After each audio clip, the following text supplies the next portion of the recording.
Westeros is a continent built on 10,000 years of history, magic, and catastrophe, and most of that history left something behind.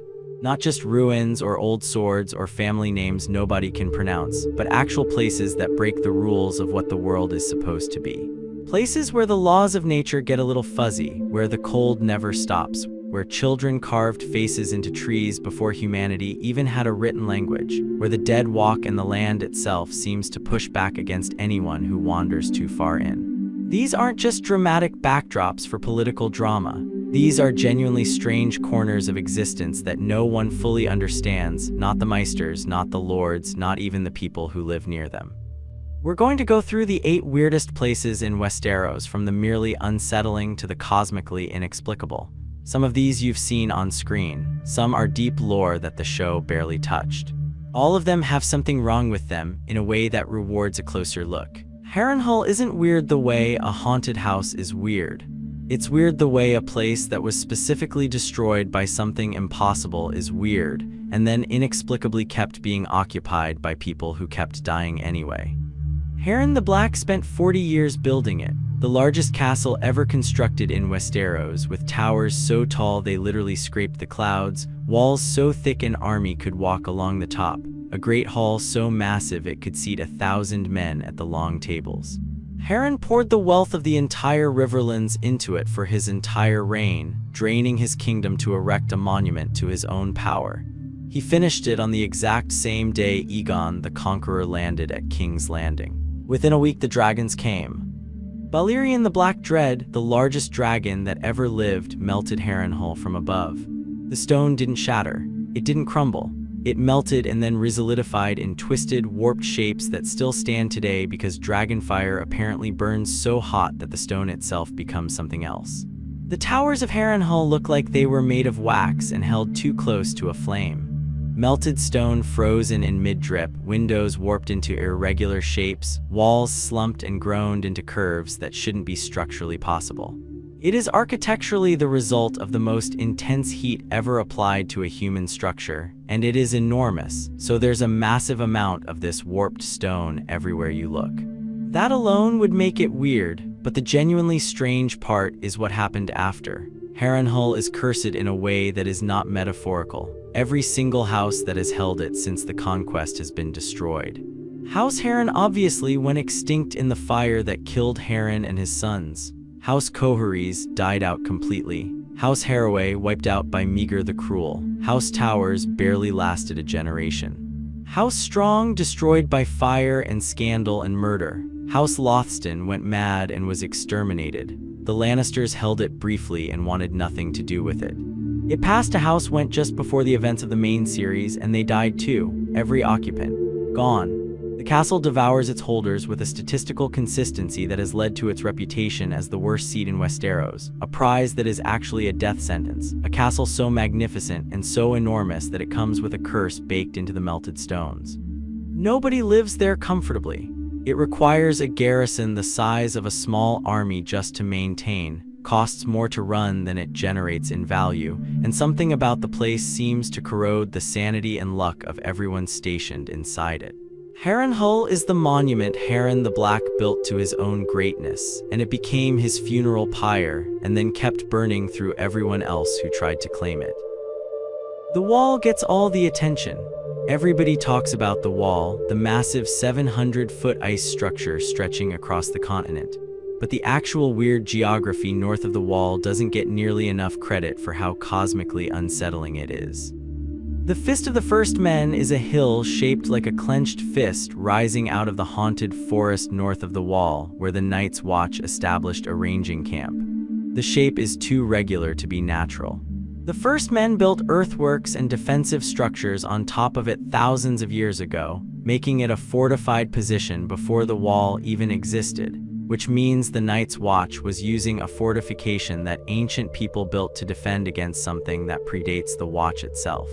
Whatever they were defending against from that hill, they clearly lost because the First Men retreated south and built the Wall anyway. When the Night's Watch ranges to the Fist during the events of the series, they find it abandoned and ancient. Then the White Walkers come. the entire ranging party is massacred or turned into whites, with only a handful of survivors making it back. The Fist of the First Men is the site of one of the worst defeats in Night's Watch history, and something about the location itself seems deliberately chosen, like the White Walkers understand the symbolic weight of destroying the Watch at the exact spot where the First Men once made their stand. North of the Fist, the terrain becomes increasingly wrong in ways that go beyond just being cold. The lands of Always Winter at the far northern end of the continent are a place where winter is not a season but a permanent condition, where the sun either never rises or barely grazes the horizon depending on the time of year, where the cold is so absolute that the land itself seems to reject life. The White Walkers come from there, and the geography matches their nature. This is not simply a cold place. This is a place where cold is the fundamental state of reality, where warmth is the intrusion, where the natural order seems inverted compared to everything south of the wall. The haunted forest itself earns its name. Rangers who venture too far into it don't come back at a rate that goes well beyond normal wilderness casualties. The trees are ancient beyond measure, weirwoods mixed with regular forest, and the forest seems to respond to presence in ways that feel more intentional than random wilderness should. The Watch calls it the haunted forest for a reason, and that reason isn't just atmospheric branding. Dragonstone sits on a volcanic island at the mouth of Blackwater Bay, and before the Targaryens ever arrived, before the conquest, before anyone in Westeros had ever seen a dragon up close, something was already there. The castle that the Targaryens expanded and rebuilt over centuries sits on top of structures and foundations that the maesters cannot fully account for, built partially from the same oily black stone that appears in a handful of other deeply strange locations scattered across the world. Nobody knows who built those original foundations. They predate the Targaryens by a margin that raises uncomfortable questions about who was sailing to that island and why, and what they were doing there before Dragon Lords arrived. What the Targaryens built on top of those foundations is itself bizarre enough. The architecture of Dragonstone is unlike any other castle in Westeros because the Valyrian builders used dragonflame and sorcery to shape the stone directly rather than cutting and stacking it. The walls, towers, and decorative elements of Dragonstone were poured and sculpted like clay while superheated, then allowed to harden into their final forms. Every gargoyle, every dragon-shaped buttress, every spiral of stone that frames a window was not carved but grown from the rock itself using techniques that died with Valyria. The entire castle is essentially a single continuous piece of magically shaped stone, which means it has no seams, no mortar joints, no structural weak points. It cannot be undermined the way a normal castle can. It cannot be shaken apart by siege engines designed to exploit the gaps between stones because there are no gaps. The dragonglass or obsidian deposits beneath Dragonstone are the largest known cache in Westeros, which becomes critically important once the White Walker threat becomes real. Dragonglass kills White Walkers and Whites, and Dragonstone sits directly on top of an enormous supply of it. Whether this is coincidence or whether the original builders of those ancient foundations knew what they were sitting on and chose the location deliberately is a question nobody has a satisfying answer to. The Targaryens mined some dragonglass over the years but mostly treated it as a curiosity rather than a weapon, because for 300 years nobody believed the White Walkers were coming back. The strategic importance of Dragonstone's location relative to the supernatural threat from the north suggests whoever chose to build there first knew something the Targaryens didn't. The castle also functions as a resonance point for draconic magic in ways that become apparent once dragons return to the world. Daenerys's dragons respond differently at Dragonstone than anywhere else they've been, the location amplifying their nature in subtle ways.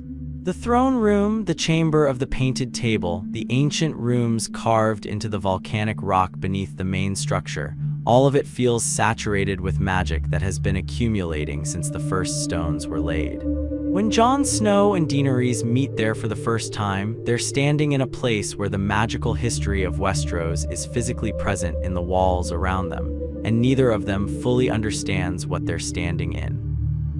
Most noble houses keep their dead in sept crypts, garden tombs, or mausoleums that are essentially elaborate storage for the bodies of people who used to matter. The Crypts of Winterfell are something categorically different. They go down further than any practical burial program requires, cut into the rock beneath Winterfell through multiple levels that get older and stranger the deeper you go, and they contain something that is almost certainly not just the preserved memory of dead kings. The upper levels are the ones that appear in the show, long stone corridors lined with the statues of Stark lords and kings going back several hundred years, each with a stone direwolf at their feet and an iron sword across their lap. The iron swords are not ceremonial. Iron is used specifically because it is believed, in the tradition of the old gods and the first men, to keep restless spirits from wandering. The Starks have been burying their dead with iron swords for a reason that predates any specific event anyone can point to, which means at some point early in Stark history it was established as necessary practice. Necessary implies the alternative was tested. Something happened when the dead Starks didn't have iron swords, and the tradition has been maintained ever since to ensure it doesn't happen again. The deeper levels are where it gets genuinely unsettling. The lowest accessible levels of the crypts contain tombs so ancient that the statues have worn away entirely, the faces of the dead completely eroded, their names lost. There are kings buried in the deepest levels of Winterfell whose names nobody knows and whose reigns nobody can date because they existed before the Starks kept reliable records. These are kings of winter from the Age of Heroes or earlier, sleeping in their stone corridors beneath the most important castle in the north. The crypts go even deeper than those levels, into sections that are currently blocked or collapsed or simply not explored, and nobody knows how far down they actually go.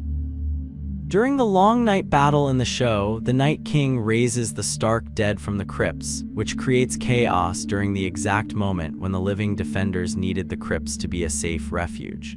This is treated as a tactical surprise, but it raises a question about Stark burial practices that has bothered book readers for years. If the Starks specifically put iron swords on their dead to keep them from rising, and the iron swords failed when the Night King raised them anyway, what exactly were the iron swords protecting against before? The swords clearly work against some category of rising that isn't the Night King's power, which means there is or was a threat of Stark dead rising independently of any external force commanding them. That is an extremely unsettling implication about what exactly is sleeping in the lowest levels of those crypts. Winterfell itself sits on natural hot springs that keep the castle warm through northern winters, which is already unusual enough. The same hot springs run beneath the crypts, keeping the temperature in the burial corridors moderated in a way that has preserved the bodies and the stonework better than cold storage should. The springs, the depth, the iron swords, the lost kings at the bottom, and the recurring Stark Greenseer tradition all point toward the crypts being far more than a family burial ground.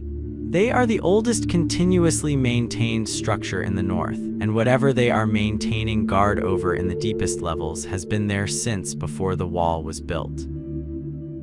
The God's Eye is a large lake in the middle of the Riverlands, and in the center of the God's Eye is the Isle of Faces, an island that is the most sacred site of the old gods in all of Westeros south of the wall. Every tree on the island is a weirwood, every single one. An entire island of heart trees, their carved faces covering trunk after trunk in an unbroken forest of red leaves and white bark and watching eyes. This is where, according to the oldest legends, the pact between the first men and the children of the forest was signed. The long night was over. The war between the first human settlers and the original inhabitants of Westeros had ended, and representatives of both sides met on the Isle of Faces to carve the first faces into the first heart trees as witnesses to their agreement. The carved faces in weirwood trees across Westeros, from Castle Godswoods to forests in the deep north, all trace back to that original practice that started here. The green men still live on the island. This is the detail that makes it genuinely weird rather than just historically significant. The green men are the guardians of the Isle of Faces, described as wearing green armor covered in leaves and moss, with antlers growing from their heads, keeping watch over the sacred trees since the time of the pact.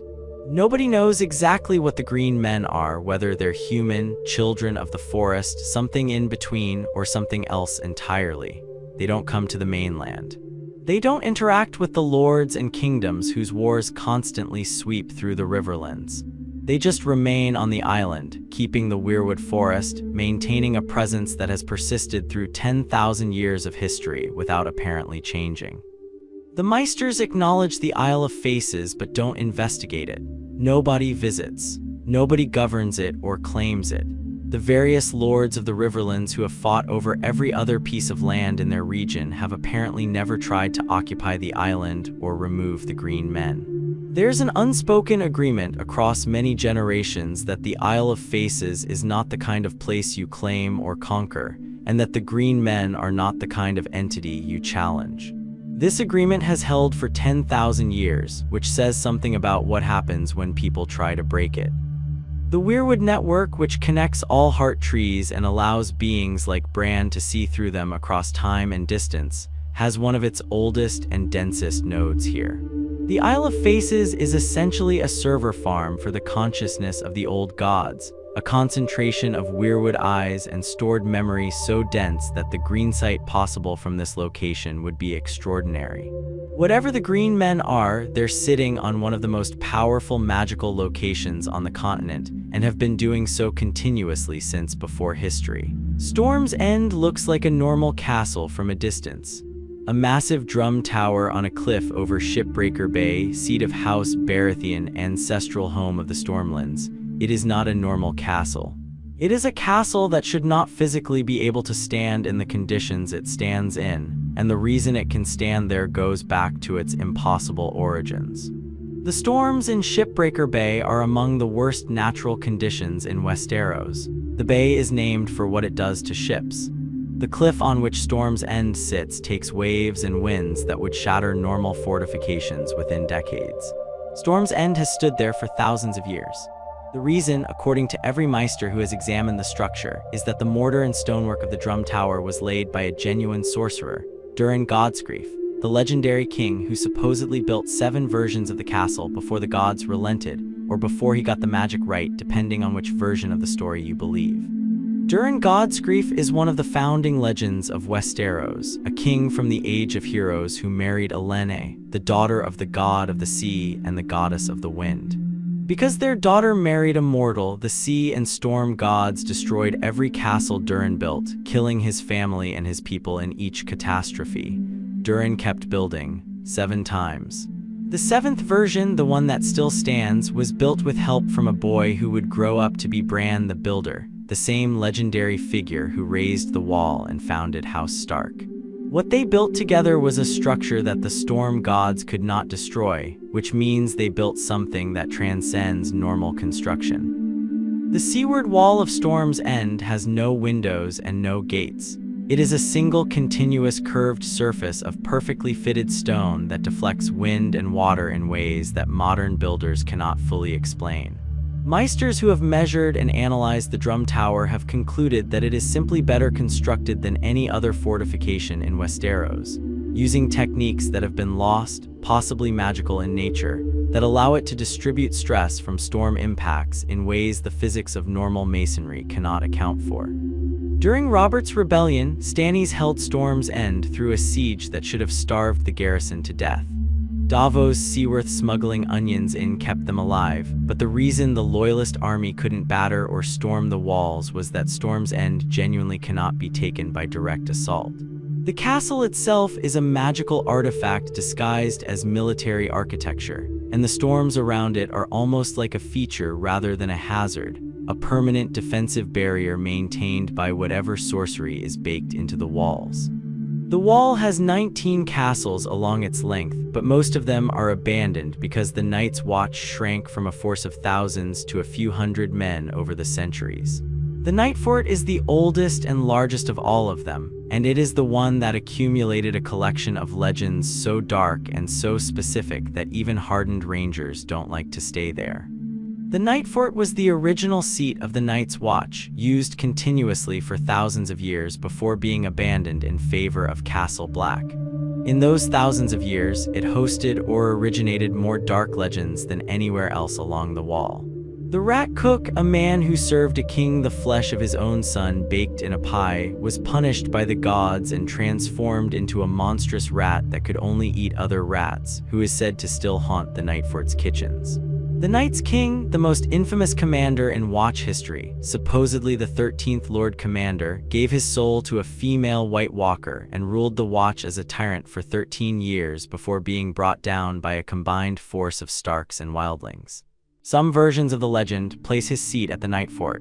There are also the doors. Inside the Nightfort is a passage called the Black Gate, a door made of weirwood with a face carved into it, set deep in the foundations of the castle and accessible only through a tunnel filled with ice water. The face on the Black Gate is alive. It has eyes that open, it breathes, and it asks a question that must be answered correctly before it opens. Only a man of the Night's Watch can answer correctly. I am the Watcher on the walls. I am the shield that guards the realms of men. After the correct response, the mouth opens wide enough to walk through. This is a magical entrance through the wall itself, one that doesn't require opening the massive gate structures, one that predates everything about the current Watch, one that nobody built in any historical record because it seems to have been part of the original construction of the wall itself. The Nightfort was built by Bran the Builder. The Black Gate was presumably built by Bran the Builder. This means the magical door in the basement of the oldest castle on the wall is the same age as the wall, which means whatever Bran the Builder knew about magic and construction and the need for secret passages through massive ice barriers, he built that knowledge directly into the structure. The Night's Watch swears oaths to the Black Gate and it responds, "That is a door that listens. That has been listening for 8,000 years." The nightmares the Nightfort generates go beyond its legends. Rangers who camp there report unpleasant dreams. The empty castle feels inhabited in ways that the other abandoned castles don't. Something about 8,000 years of darkness and oaths and terrible events seems to have accumulated in the stones in a way that the place genuinely unsettles trained fighters who have seen real combat. It is the most haunted location in Westeros in a setting where haunted might be literal rather than metaphorical. Everything strange about Westeros leads here eventually. Every piece of the show and the books that involves prophecy, greensight, the old gods, the children of the forest, and the cosmic conflict between fire and ice has a connection to the cave under a weirwood tree beyond the wall where the three-eyed raven lived for 1,000 years. The three-eyed raven, revealed to be Lord Brynden Rivers, a Targaryen bastard also known as Bloodraven, was the last legitimately elected Lord Commander of the Night's Watch before disappearing beyond the wall around a century before the events of the series. He went north and eventually reached the cave, where the children of the forest were still living, and where a massive weirwood tree had grown through the ceiling and spread its roots throughout the interior of the cave in a network so dense that the roots formed furniture, structures, and eventually the throne that Bloodraven sat on as his body merged with the tree. This is the part that requires a moment. Bloodraven, a man who was already notable for being a powerful greenseer and a sorcerer of some ability, entered a cave, sat in a chair made of weirwood roots, and spent roughly a century being slowly consumed by the tree while simultaneously having access to the entire weirwood network across Westeros. Every heart tree in every godswood, every weirwood in every forest, every carved face watching the world from 100 different locations, all feeding information into a consciousness that was simultaneously human and no longer entirely human. He watched events across centuries. He entered the memories of the past and future preserved in the weirwood network. He sent visions to Bran Stark across hundreds of miles because Bran was a potential greenseer he had been watching and preparing. The cave is protected by spells laid down by the children of the forest, specifically the spells that prevent the dead from crossing certain thresholds. The Night's King, or whatever the White Walker's leader is properly called, cannot enter the cave. The Whites cannot enter. The ancient magic of the children, the magic they used to create the White Walkers in the first place, forms a barrier that holds as long as the spells are maintained. When Bran makes the mistake of touching the tree without guidance and making psychic contact with the Night's King, that contact allows the Night's King to locate and mark him, breaking the protection and allowing the dead army to find and destroy the cave. The destruction of the cave is one of the saddest moments in the series for reasons that go beyond the character deaths it involves. The cave was a repository of knowledge going back to before the Long Night. The children of the forest who lived there were potentially thousands of years old, carrying memories and skills and magical traditions that no longer exist anywhere else. The weirwood tree was a node in a network that contained the accumulated memory of everything it had ever witnessed. When it burned, a library of cosmic history that had been accumulating for 10,000 years was destroyed in minutes. The cave represents what Westeros is underneath its political drama. It's not a story about who sits on the Iron Throne. It's a story about a world that has been through apocalyptic conflict before, that preserved knowledge about that conflict in trees and caves and children of the forest for thousands of years, that has been waiting for the return of the same threat that almost ended everything once. The Three-Eyed Raven's Cave was the intelligence center for that long preparation, and the White Walkers knew it and targeted it specifically because destroying the accumulated knowledge and the next Greenseer's training was the single most valuable thing they could do before the final conflict.